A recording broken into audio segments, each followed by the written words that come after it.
మాది ఆంధ్రప్రదేశ్ కోనసీమ జిల్లా మల్కీపురం మండలం కేసులపల్లి. ఈవేళ ఈ శబరిమల సన్నిధానానికి వచ్చే దారిలో ఒక వీడియో చేస్తున్నాం.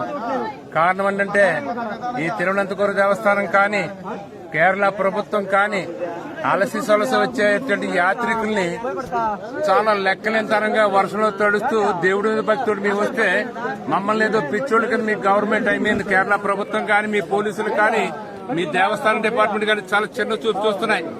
వర్షంలో చూడండి ఒకసారి, ఎక్కడి నుంచి వచ్చినటువంటి భక్తులు తడిసిపోతే కూడా లెక్కలేనితనంలో ఈ తిరువనంతపురం దేవస్థానం పనిచేస్తుంది. Please try to learn and because of the pilgrim is very suffered from rain.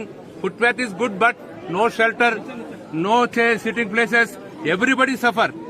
So immediately, because we are giving offer to crores of rupees from Telangana and Andhra Pradesh, you are given railway, you are given KSRTC, your shops, everything you are offering to your hundi crores of rupees, but nobody cannot respond.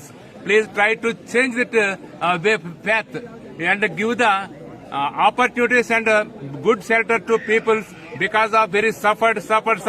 If not do the work, we are very offense. మీరు కనుక దీని మీద సరైన నిర్ణయం తీసుకుని మీరు కనుక చేయకపోతే యాత్రికుల్ని దానికి సరైన మూల్యం మీ రాష్ట్ర ప్రభుత్వం, మీ తిరువనంతపురం దేవస్థానం ఖచ్చితంగా అనిపిస్తుంది. మేము అయ్యప్ప మీద దయతోటో భక్తితోటో మేము వస్తుంటే కోట్లాది రూపాయలు, వందల కోట్లాది రూపాయలు మేము ఇస్తుంటే కనీసం కూర్చునే చోటు కానీ నుంచునే చోటు కానీ ఈ వర్షంలో ఒక్కసారి షెల్టర్ చూస్తే సిగ్గేట్లేదా మీకు అసలు? ఈ ప్రభుత్వానికి, ఈ దేవస్థానానికి మీకు సిగ్గేట్లేదా?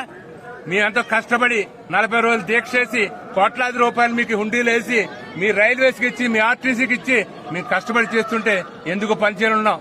దయ ఉంచి ఎక్కడి నుంచైనా చేంజ్ చేసుకుని వచ్చే భక్తులకి కనీస సౌకర్యాలు మీరు చేయిస్తారని కోరుతూ సెలవు తీసుకుంటున్నాను. Thanks to all.